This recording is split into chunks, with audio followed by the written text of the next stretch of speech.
Hi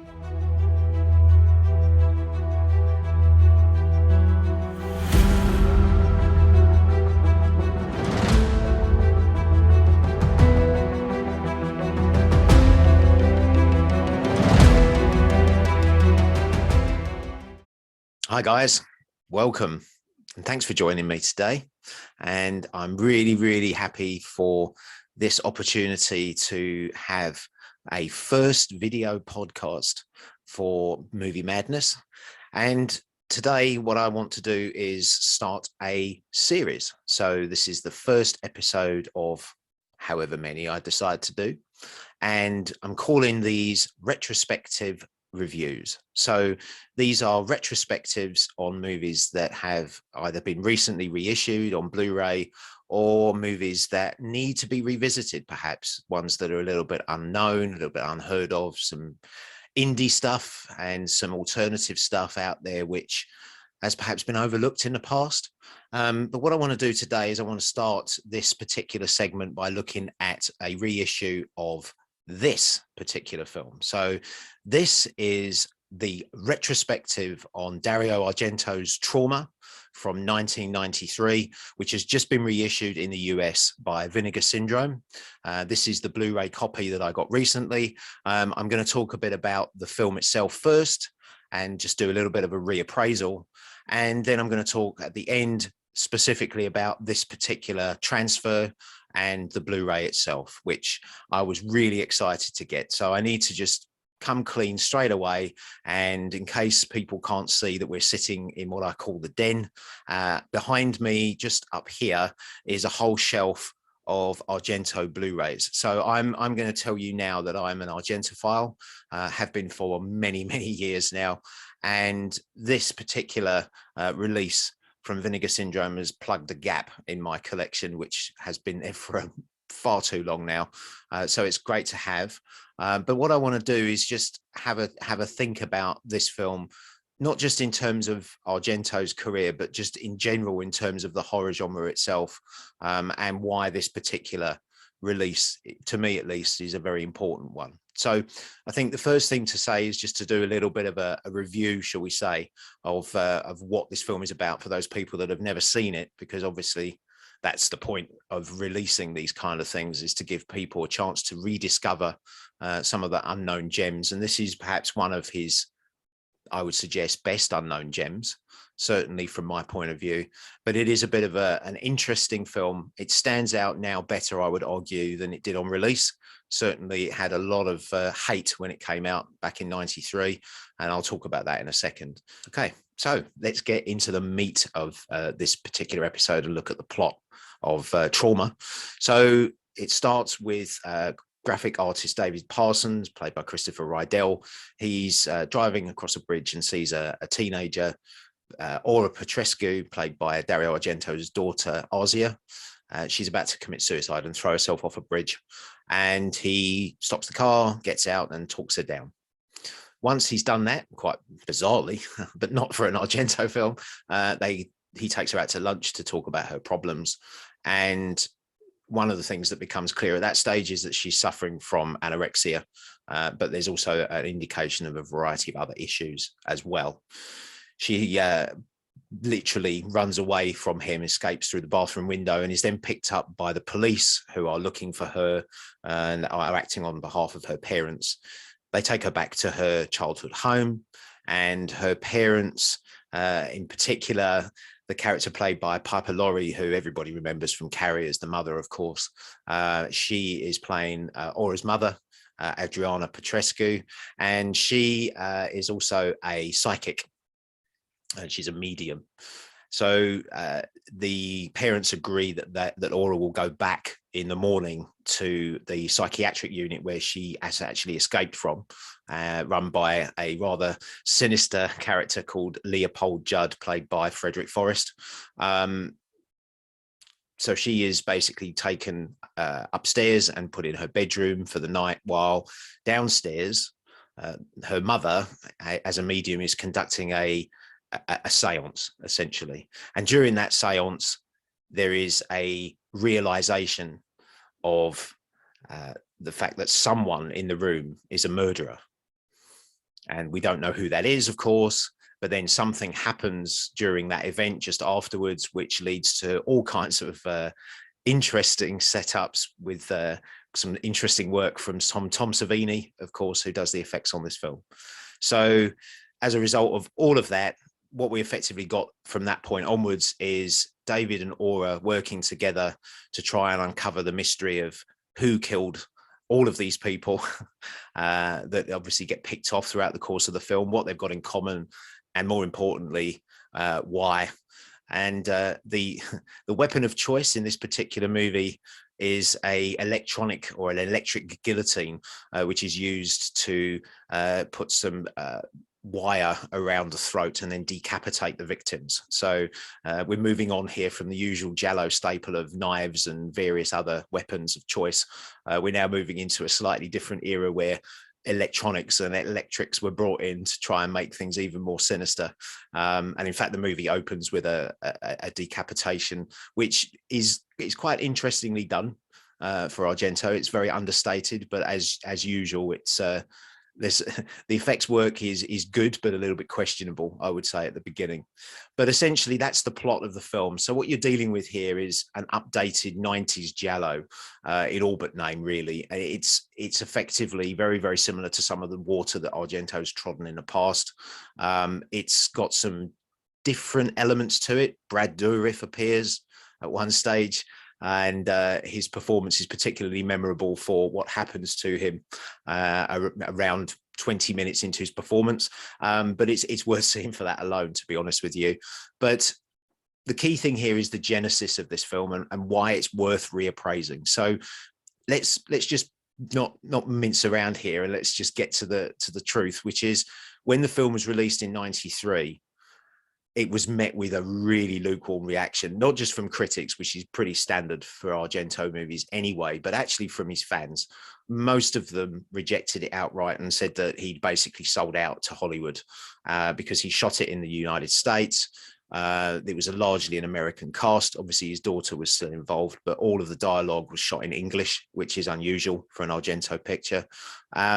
The Italian film industry outright rejected it because obviously it wasn't shot in the native land. And effectively, as a result of that kind of critical mauling, it died a death at the box office very, very quickly. Even Argento himself, actually, after the movie was released, was clearly traumatized by what had happened during the production. In '96, so 3 years after the film was released, he actually said, and I quote, "America can screw itself." He actually was very, very pardon the pun, traumatized himself by his experiences. Really, what I think is more likely is the fact that this film has been sanitized. It's very, very different to some of his usual and certainly some of his more popular early works. It does have a feel for something that might have been tinkered with by the producers who were the Overseas Film Group and obviously based in the US. It's not really, though, as bad as the reputation would certainly suggest. And I think actually from a visual point of view, it's quite interesting. And it does sit alongside some of his earlier pieces.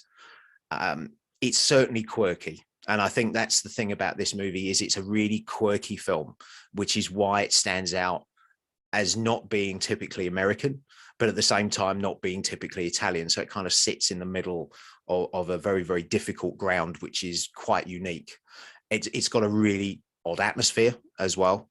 That's really what sets it out as being something that's his work. So it's that element of quirkiness combined with the visual elements and some really quite interesting plot points and actually some really good performances as well.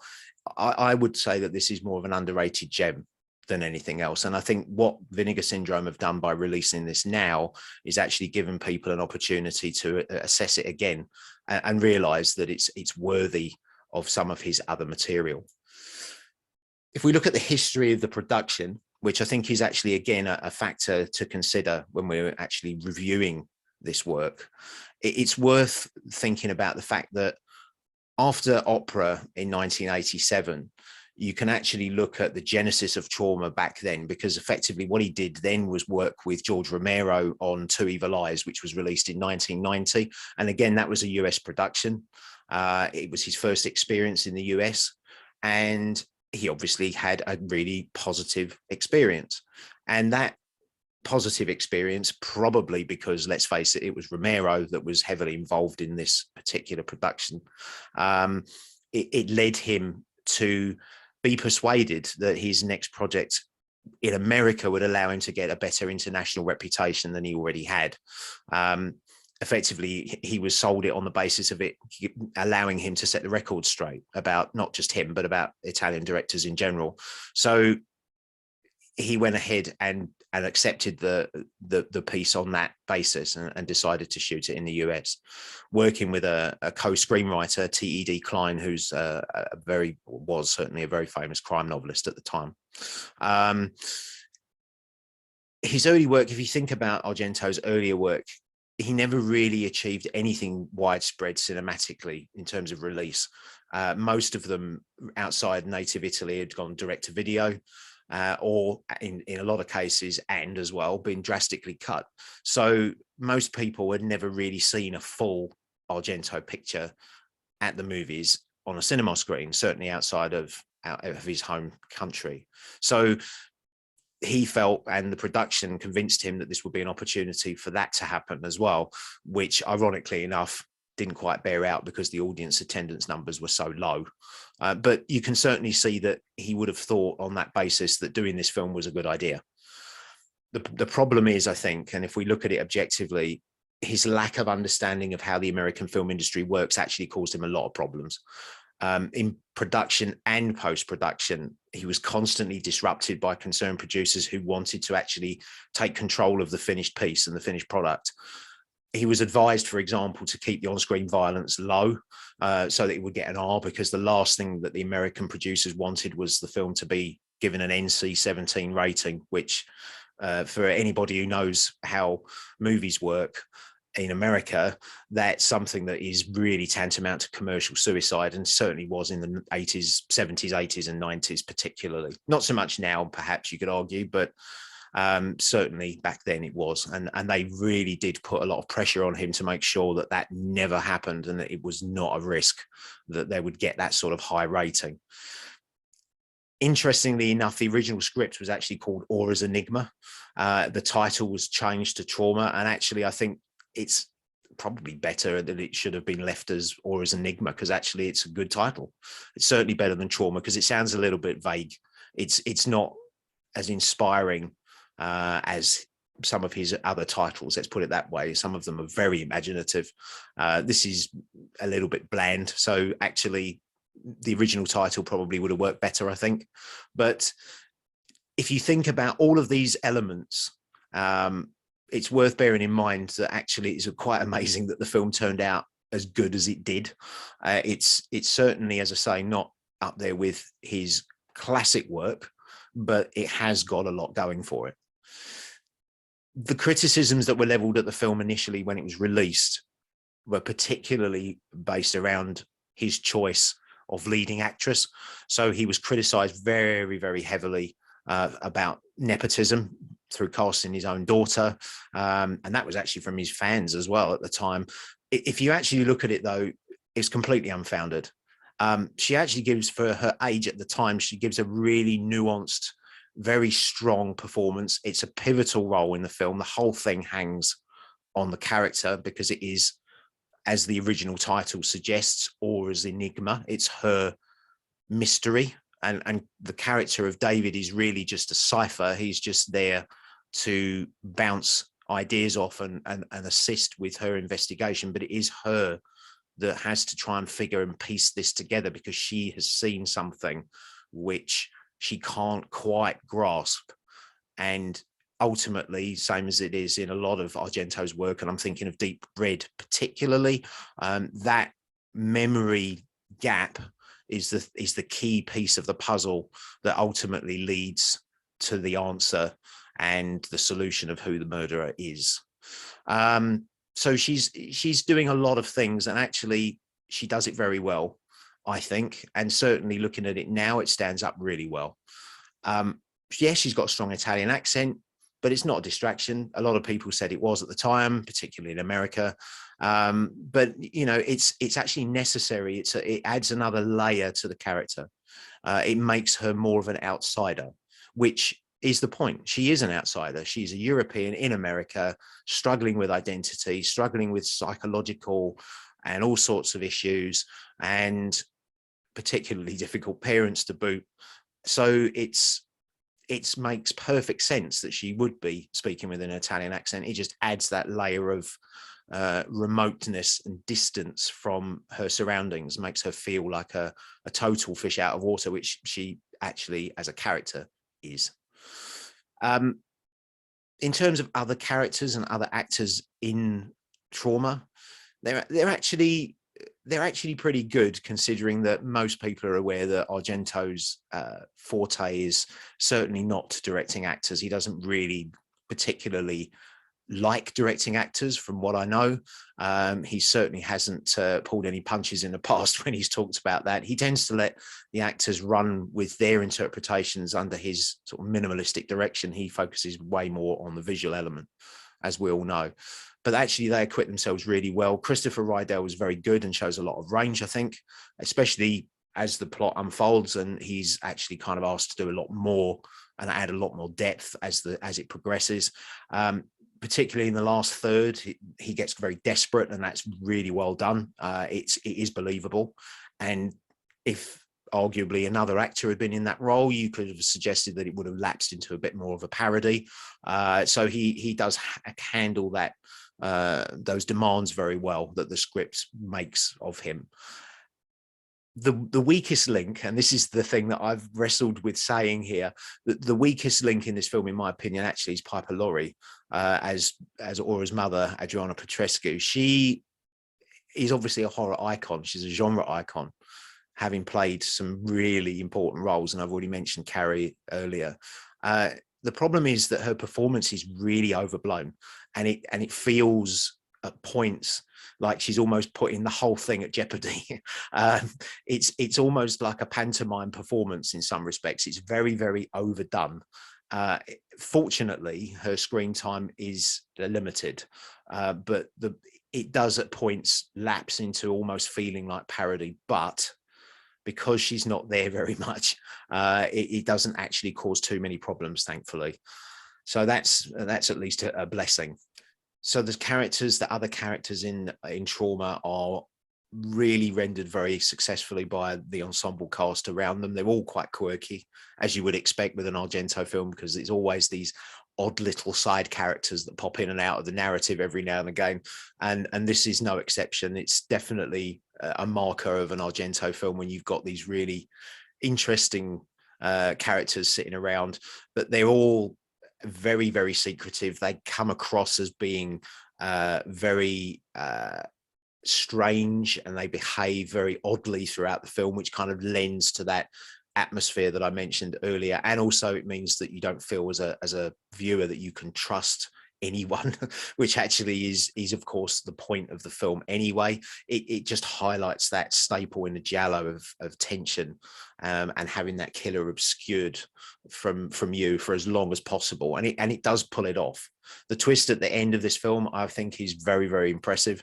It does work, and it's quite surprising as well the first time you see it. If you've never seen it before, it's a great one, and it's certainly something that the reveal handles carefully, and it does do it justice. It's quite surprising, and I certainly remember seeing it the first time and thinking, does this really make sense? And you have to go back and watch it again, and then you realize that he's actually done something quite interesting and pulled a very, very good trick and made it work. So in addition to that, let's look at some of the other stuff. You've got an interesting number of different elements visually that kind of give you clues and are quite referential in terms of their symbolism. So stuff like, for example, Dr. Judd, he wears a neck brace throughout the whole film, and as I said earlier, the killer's mode of operation is to use this electric guillotine. So, you know, again, you've got this guy walking around with this brace on, and you kind of look at him and you think, well, why are you wearing that? And then you kind of realize that there's some symbolism going on here. And that's just one example. There's a lot of different things in here. And this is Argento's 12th film. Okay, so he's been doing quite a lot of things up to this point. And the fact that he's still asking you questions as a viewer, actually demanding your opinion and forcing you to think about what these kind of images mean when he presents them to you. The fact that he's still doing that 12 films into his career after this long is actually in itself quite an impressive feat, I think. It's got a good narrative. It's typical of genre films in the giallo style. It is a film of misdirection. And as I said earlier, the ending is the climax of that misdirection.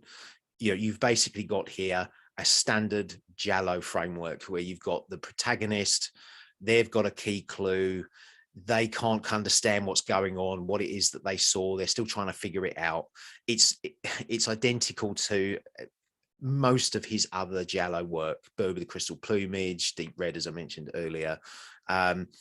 What kind of makes this different, though, and this is where people get a little bit uncomfortable, is the romantic element to it. So that link between Aura and David as the film progresses, it is a problem for the film.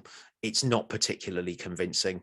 I would argue that when he tried to do it in Deep Red, and I suppose you could argue that the relationship between Mark and Gianna in Deep Red is the closest comparison that you've got in his canon. It's very, very similar, but that relationship is way more convincing than this one. And it's not just because of the age gap and the fact that Aura is very young. It's actually the fact that it just doesn't feel like it's given enough time to develop. It happens very, very fast. They don't really develop any feelings as the film unfolds. It happens too quick. And it just feels forced, which is a pity, actually, because it could have worked if it had had a little bit more focus, and it would have added to that air of tension and that believability element as well. I think the most important thing, though, as I said already, is the fact that you've got a very interesting narrative here, which also looks very much through the lens of a female character and a female protagonist.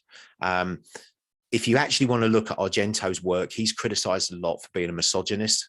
I've always felt that that's a little bit unfair. I understand that if you look at his work without any kind of understanding and without any kind of full knowledge, you could argue that, yes, you know, his victims are predominantly women, and that is a misogynistic attitude. But equally, on the flip side of that, what you've also got is the narrative of his films tends to be from a female perspective, and his main characters usually are women.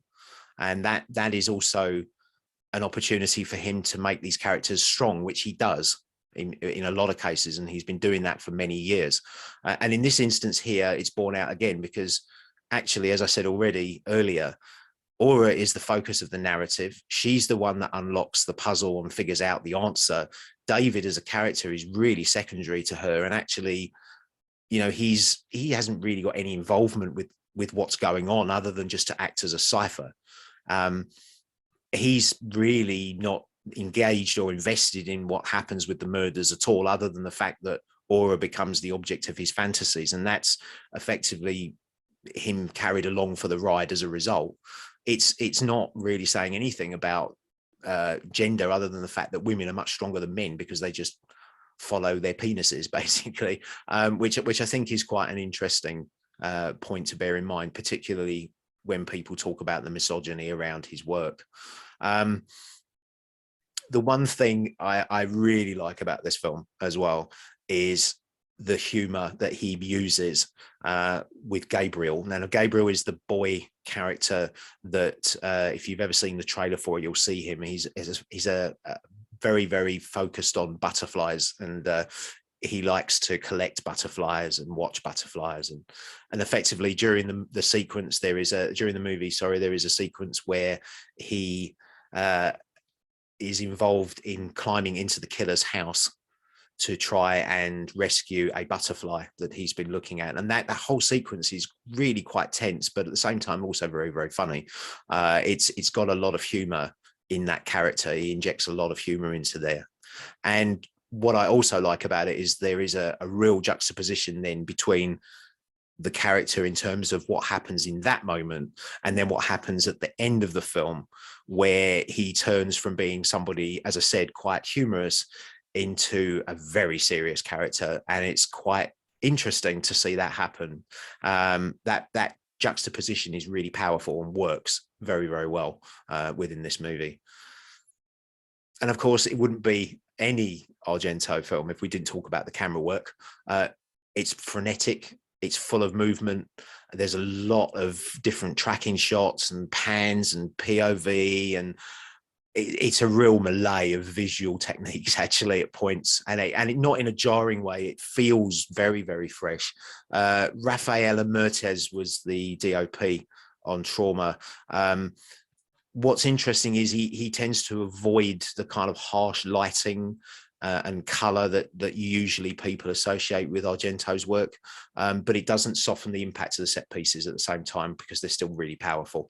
So it's quite a nice style change from some of Argento's other works, but it doesn't mean that the impact is any less. It just gives it that layer of believability. And there's some amazing shots in the rain, which really on this particular Blu-ray release really stand out and look incredible. First time I've seen them looking that good. And you really get to see the detail in there thanks to the transfer, which is fantastic. So I think the key thing really here is what you've got is an auteur. I mean, let's not mince our words here, and I certainly won't. I feel this very strongly. Argento is a genre auteur. He is one of the masters of the genre, and certainly one of the few that's still working. If you actually look at his contemporaries, Romero, but obviously sadly passed away. You've also got John Carpenter, who's now obviously moved into music, which is, by the way, amazing, but obviously he's not directing films anymore.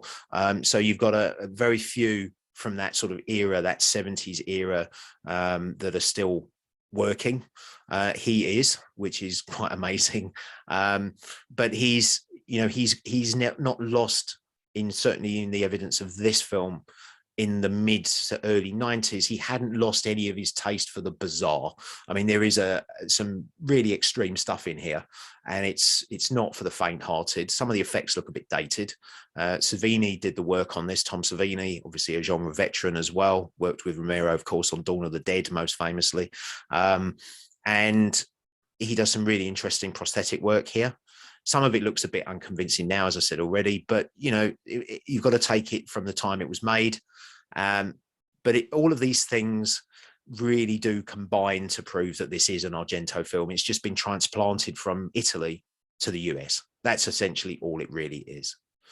I think the key thing here, actually worth bearing in mind, and maybe just finishing on before we look at the transfer, is the score. I've always been a fan of Argento's scores, particularly the Goblin stuff from the 70s, and obviously when they did Sleepless again in 2000. The music has always been a very important point for any Argento film. The work here on Trauma, which is Pino Donaggio, is very unmemorable, actually. It's quite, there's only really one track, or maybe two tracks, that stand out as being particularly solidly typical. There's a moment where Aura disappears into a lake. The music in that sequence is very, very powerful. The end credits, a song called Ruby Rain, is also another piece that people remember from this movie, but that's about it, which is definitely not how normally things are within the Argento universe. It's normally very much about the score, and I've been sort of recently listening to the new score for Dark Glasses, which obviously is coming out at the end of the year, around the fall, sort of Halloween time. So that's really good as well. But this one, I bought it. I remember buying it on disc years ago and being thoroughly underwhelmed by the whole thing, which is a shame, really. If you actually look at the whole thing, okay, it's not the greatest film that Argento's ever produced. It doesn't really compare as much as we would perhaps like, or certainly as I would like, to his early work. But it's certainly not anything like as bad as people said it was when it was released in '93. what I think it shows actually is a director that's willing to take risks and experiment, not just with the locations, but also with what he's trying to show on screen and how he's doing it. And he still brings in, as I said, all those really quirky, crazy, typically Italian elements into the mix, which gives it that really unique feel that I actually really like, and I respect it for that alone. It's a good Argento film. Yes, some things don't always work out as perhaps we would like, and certainly some of the elements of this film don't quite necessarily work entirely well, but actually on a looking at it as a whole, it's really solid and it does hang together. If he'd been allowed more creative freedom when he was making this film and a little bit less interference from the producers had been the case, I would argue that it would have been a lot better, and it could have actually been on a par with his earlier work. It's certainly got the potential, but you can see that it's been tinkered with and that he didn't have an easy ride by any stretch of the imagination.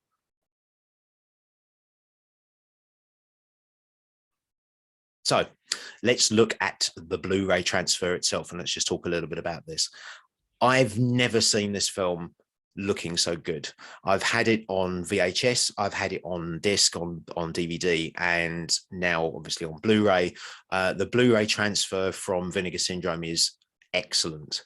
It's incredibly clear. There's not a lot of grain, only the usual sort of stuff that you would expect from a film of its age, but it looks fantastic. The night sequences look amazing. The actual color work feels more like what the DOP and Argento would have wanted. It's definitely not washed out like some of the early prints that I saw, particularly on VHS when I first saw it on video back in God knows when it was, in the early 90s. It's way clearer and way better now than it's ever been, and that alone actually makes it worth the investment. If you haven't got it and you are looking to add more interesting and quirky things to your Blu-ray collection, you can't go far wrong than this. It's a really interesting film, and it's definitely not as bad as people will tell you it is. It's worth a reappraisal, and it's really fun. And I think that's the thing about it, is actually, unlike some of his other work, which can be really, I mean, obviously very exciting and very powerful, but not necessarily fun. And I'm thinking of the Stendhal Syndrome, particularly when I'm saying that. That's not a fun film to watch. This is fun. This has actually got some really good moments of humor in it. It's quirky. It's silly in places, but you've got to just let that go and go with the ride. But then if you're watching Italian cinema, you've really got to do that anyway. So yes, that's my first retrospective review. I hope you enjoyed it. Please like, subscribe. There will be more to follow. I've got a couple in mind, and if you've got any suggestions, please comment below, and I'll be only too happy to have a consideration and a think about some of your ideas. I'd love to hear them. And until next time, please do come back and join me on the Facebook page for more reviews, written and otherwise. This available from Vinegar Syndrome. Please get it. I would thoroughly recommend it if you can. And I'll see you again, hopefully not too long, in the very near future. Take care. Thanks for joining me, guys. Bye-bye.